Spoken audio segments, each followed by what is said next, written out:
So I think that the Trump administration is the best administration I've ever seen.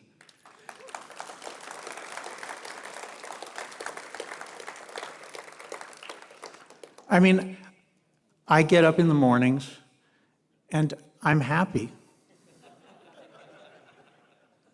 And my wife knows, like, I'm never happy.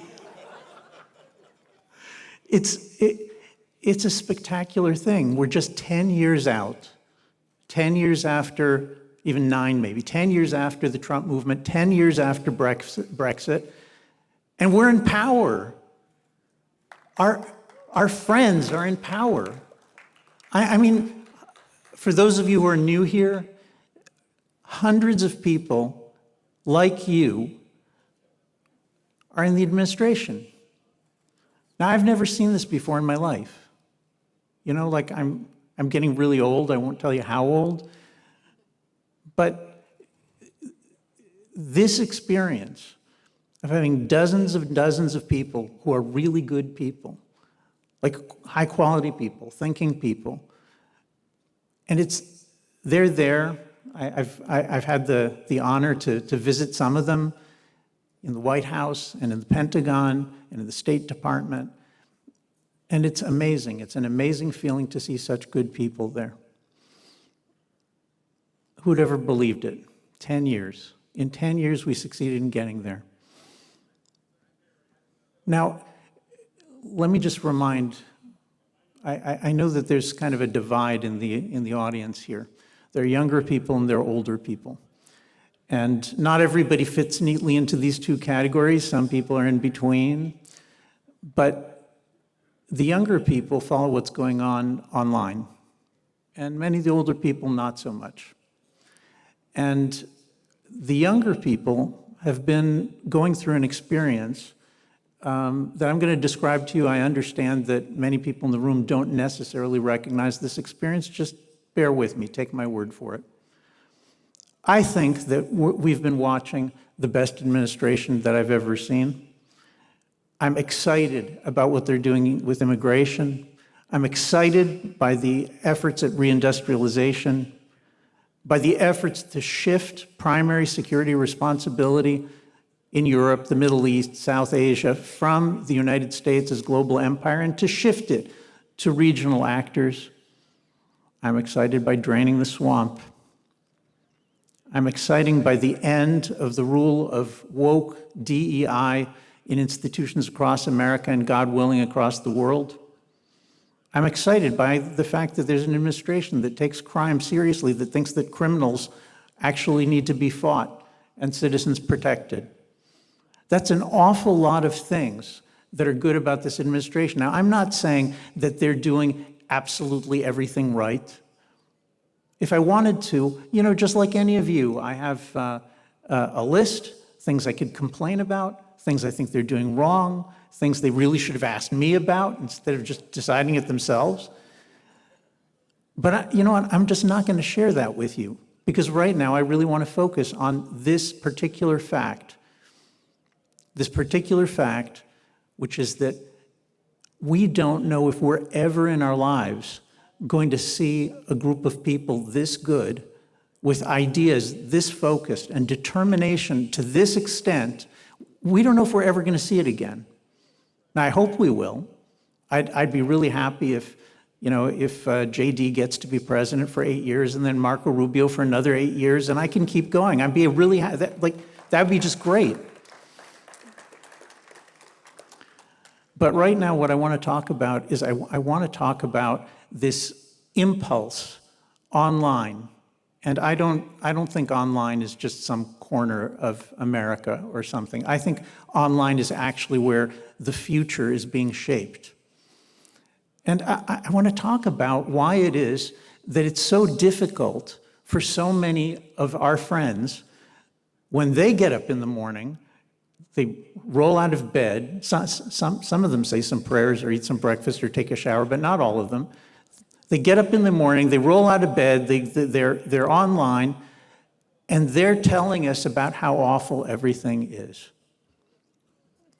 Okay? I mean, President Trump, I don't think he had, seriously, I don't think he had even 3 months. I don't think he had 2.5 months before many of our friends, these big podcasters who want to be they want to replace the mainstream media. I mean, that's what we've been talking about for 10 years, is we're going to create an alternative, like an alternative ecosystem for getting ideas, an alternative where people will be able to speak freely, an alternative where people are going to be able to say unsayable things and actually get the debate going on all sorts of things. And it worked. And now, I don't think Trump even had, not even 3 months, before the drumbeat started about how awful things are. He was going to start World War III.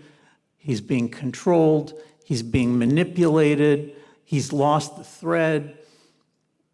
He doesn't believe in justice. He's covering up for the CIA. He's covering up. Some of you don't recognize this, so just trust me. The rest of you do. And what I want to understand is, I want to understand, do you all understand that this administration, it actually needs our help? Now, I'm not saying don't criticize them. That'd be ridiculous. I'm not saying don't voice skepticism about things. I'm not saying be running dogs for the administration, be lapdogs. No, of course not. But what I do want to understand is, do you feel gratitude for having reached this unbelievable moment where our friends are in power and they're trying to do their best? Now, I'm not just raising this subject for the sake of, chewing people out. I'm raising the subject because I'm actually worried that we're doing so much winning. You remember winning? President Trump promised us a long time ago, many years ago, that we'd be doing so much winning that we'd be saying, please, please, Mr. President, no more winning. I can't take it anymore. All right, but I think you took him too seriously. Like, he started winning. He's been in office for 7 months. This great team has been in office for 7 months. And there's an awful lot of people among us, among our friends, who are outraged. I mean, they're full, it's like howling rage. Like, you go from program to program, and we're hearing howling rage. There's something deeply wrong here, and I want to try to propose what it is that's wrong. I think that many of us can't stand the idea that I think many of us can't stand the idea that when you're in power, when you're in government, you have other responsibilities that they're not the same as your responsibilities when you're in the opposition. I think many people simply don't understand this. You've all heard that the revolution devours itself. How does it do that? Why does the revolution devour itself? Every revolution has this kind of dynamic. People spend decades and decades working themselves up in a lather, hating the existing system. And then they break in and there's a chance to fix the system. But fixing the system requires compromise. It requires politics. It requires coalition building. Donald Trump couldn't have won. There's no chance. Trump-Vance would not have won the election without coalition building. And thank God Trump-Vance are excellent at coalition building. So they brought in all of these liberals and these tech bros and all sorts of people. Some of them I like, some of them I don't like at all. But it doesn't make any difference. You can't win elections without a coalition. And thank God, Trump and Vance are great at coalition building. Guess what? When you're governing, you also have to have a coalition. You have to have enough power to get anything that you want to get done through. And if we've got all of these non-government people on the outside criticizing, not just criticizing, carping, savaging, attacking, hating, accusing, accusing. These accusations, they don't just go nowhere. They shape our movement. And they turn our movement into something vicious. Do you really believe that you're going to be able to build a better coalition to win the next election better than the one Trump built? Well, I don't believe you. I don't believe you. You can't do better than this. This is the best it's going to be. I'm not saying everything that he's doing is right. I'm saying this is the best it's going to be. And what we need, what we really need in this next stage of the movement is for the people who are on the outside to focus their attention on continuing the job of coalition building. Now, that's what we do at NatCon. That's what we do. Going back to the very, very beginning, the first conference, I stood here and I told you what I think. I think that there is no future for America without a return to Scripture. I've said that many times. None of you are surprised to hear me say it.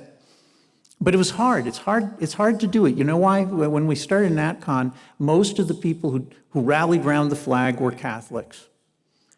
And, many of the people on the stage this morning are Catholics. Many of my best friends are Catholics, and they always will be. But I said at the very beginning, I don't see any way to turn this country around if it's just Catholics. It's a traditionally Protestant country. We've got to find the Protestants. We've got to convince them. We've got to bring them on board. And we did that. We worked for years in order to bring Protestants and to make peace among the different Protestant factions so that they would agree to be on this stage together and work together. We worked for years. And then the Catholics started saying, Yoram, the Protestants are taking over. They're taking over. This movement is anti-Catholic. And so then we had to work to bring a whole bunch of more Catholics so that it would straighten out. And since then, I've even been doing a lot of work on bringing in Orthodox Jews. Hopefully get to meet some of them here. That's our work. That's our job.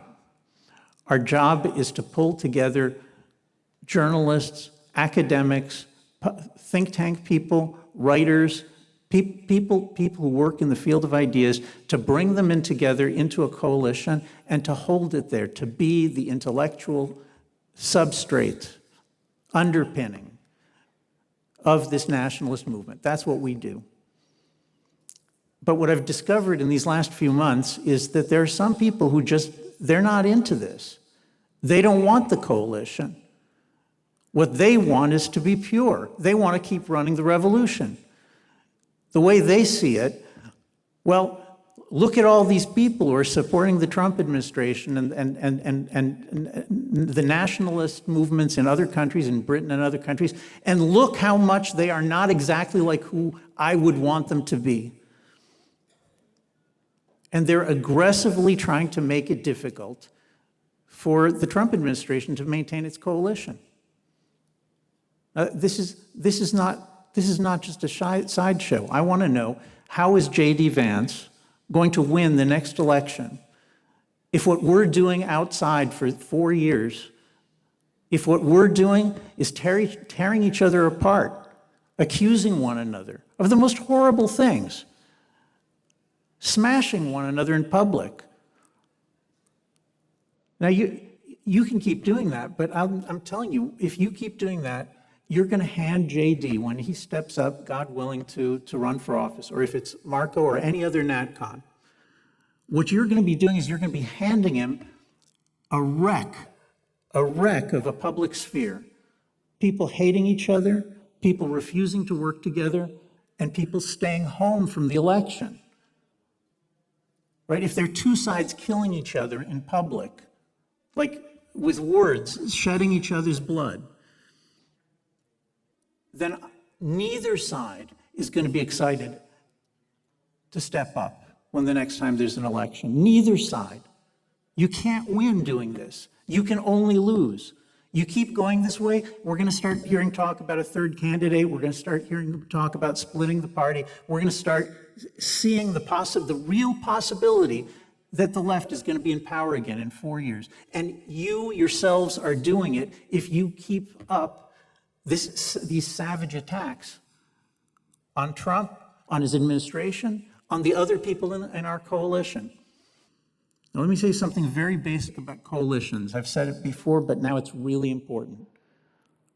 The only way to keep a coalition together is by giving honor to the others in the coalition that you don't agree with. If you can't give them honor, right, meaning if you can't treat them like they're significant people, like their ideas are worth listening to, like their motives are, just like anybody else's, sometimes confused, but usually their motives are just good motives. If you can't treat the other people you don't agree with in the movement that way, and they're not going to respond by honoring you back, right? Like it goes both ways. You're going to dishonor them. What does that mean? You're going to dishonor them. You're going to constantly talk about how awful they are. You can talk about other people in the coalition that Trump brought in, that Vance brought in, and you're going to keep saying, no, they're terrible, they're evil, they're pernicious, they're perverse. They're just terrible. You keep saying that. You keep dishonoring them, and it works. It makes them feel worse and worse and worse, and they respond by dishonoring you back. And there's no way, once you get into that spiral, there's no way to turn it around. It's got to stop here. It has to stop now.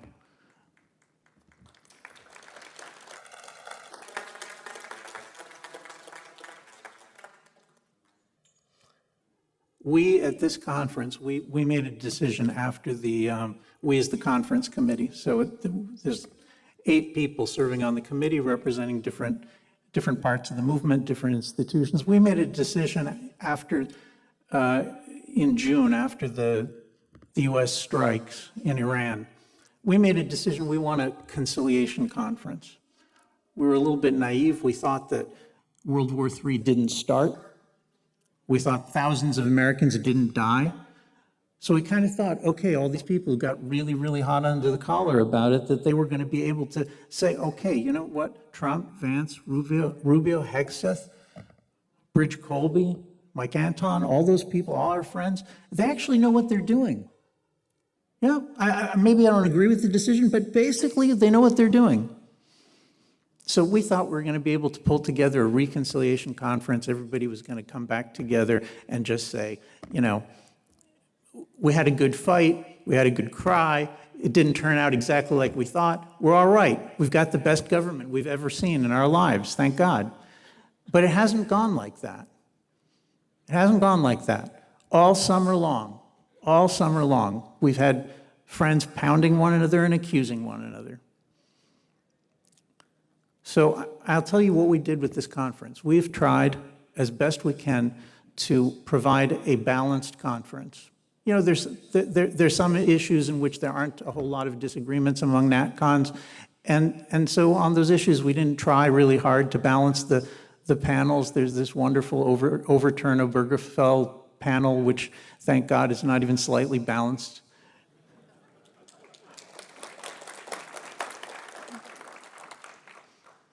And we finally got an Orthodox rabbi to join.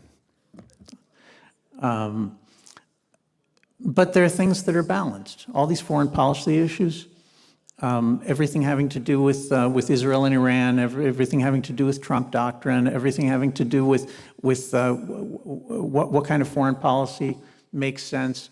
We've tried to balance the different views. We've tried to bring people from the different sides. They're all part of our movement. We're not going to be disloyal to people who have been our friends for years just because, some of us think that they said things that didn't make much sense for a few months.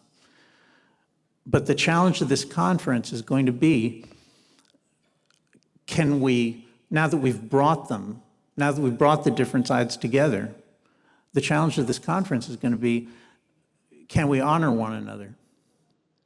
Because if these sessions where people are sitting together, if instead of remembering that we were friends for many years, if we're sitting here hating on one another, we're just going to be going in the wrong direction, and that could be really, really bad. So I would like to ask you all a favor, and more people are going to show up later, I would like to ask you all who are sitting here to tell everyone that I ask this favor. I want these sessions to be sessions that are conducted as though they're conducted between brothers of the same movement. Now, you know me. You know what my views are. Right? It's not that I don't have opinions about the Middle East, or I have them. But there's nobody ever said, and this is for my Jewish friends, nobody ever said that to be a good NatCon, you had to love Israel. Nobody ever said that to be a good NatCon, you had to love Jews. Go take a look at our statement of principles. It's not a requirement, right? If I want to, be in a place where everybody loves Israel and everybody loves Jews, then my wife and I have a good Shabbat table and we invite people, we have a great time. That's not what NatCon is for. That's not what it's for. What it is for restoring America, for restoring Britain, for bringing back the spirit of national independence, national interests, national traditions, Scripture, God. That's what it's for. And I can tell the people who don't agree with me on all sorts of things, if you honor me, I'll honor you. If we honor each other, then we can build a movement together. We'll disagree on some things, we'll build the movement together, and God willing, we can see blue skies for, maybe for decades. Hard to believe, but it begins here. It begins here. Treat one another as brothers.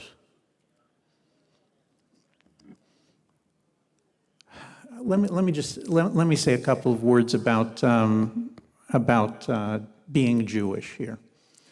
I've never done this before. I'm not especially comfortable with it. It was very, very easy for me to be a leader in the nationalist movement and to be Jewish up until a year and a half ago or so. It was great. It wasn't just easy. It was great. It was really great. You know why? Because every time some lefty Jew or some lefty non-Jew would accuse one of our speakers of anti-Semitism, I got to be the guy who went out and said, you people, you're completely out of your minds. You've never spoken to the guy. You've never talked to the guy. You have no idea what he's saying. You're pulling out one sentence. I got to do this for 7 years, and I have to tell you, it makes you really popular. Everybody's really grateful. I'm the guy who defended them against absolutely false, ridiculous accusations of anti-Semitism, and it was fun. And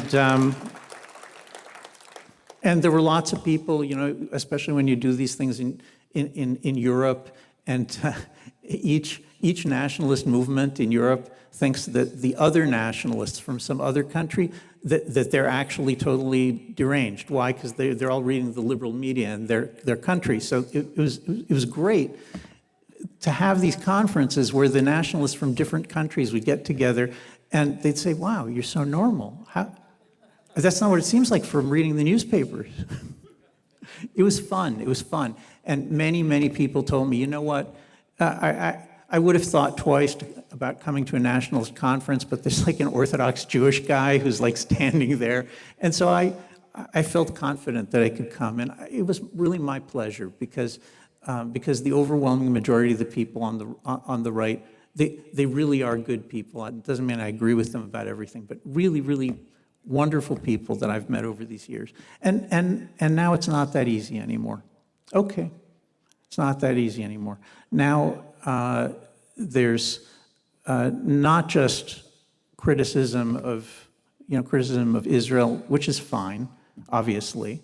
I mean, that's just a policy question. If you disagree about Israel, fine, all right? So we disagree on lots of things. We disagree on Israel too. But I've been pretty amazed by the depth of the slander of Jews as a people that there's been online the last year and a half. The left is already, the left is long gone into a rabbit hole of hating Jews. I didn't think it would happen on the right. I was mistaken. We now have quite a few people on the right who, in the last 3 years, have made a really interesting transition. These are mostly people, some of them people that I used to admire a great deal, some of them I still admire, who've made this transition. They used to think that Jews and Christians should be allied to try to save America, and now they think that actually, for reasons that I don't necessarily understand, they now think that saying good things about the Muslim Brotherhood and Islam and the Quran, that's where they're going. And they think Jews are a big problem. Okay, so that is the reality. I hope it's going to pass.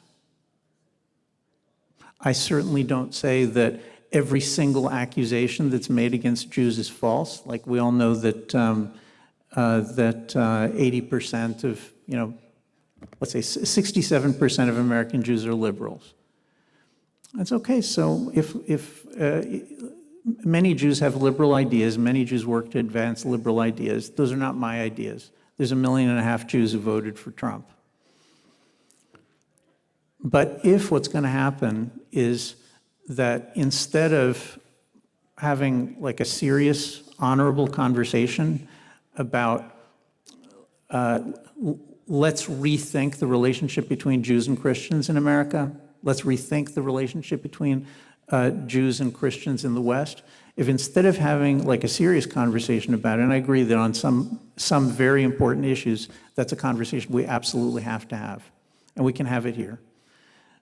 But if instead of that, if instead of saying, listen, Yoram, we need to rethink the relationship between Jews and Christians a bit, let's discuss it. I mean, I'm going to honor you, you honor me. If it's not like that, if instead what we get is just a vile stream of accusations about what Jews did to Christians in the Middle Ages and all the rest of this stuff. So I'll return to what I said before. This coalition was built by Donald Trump.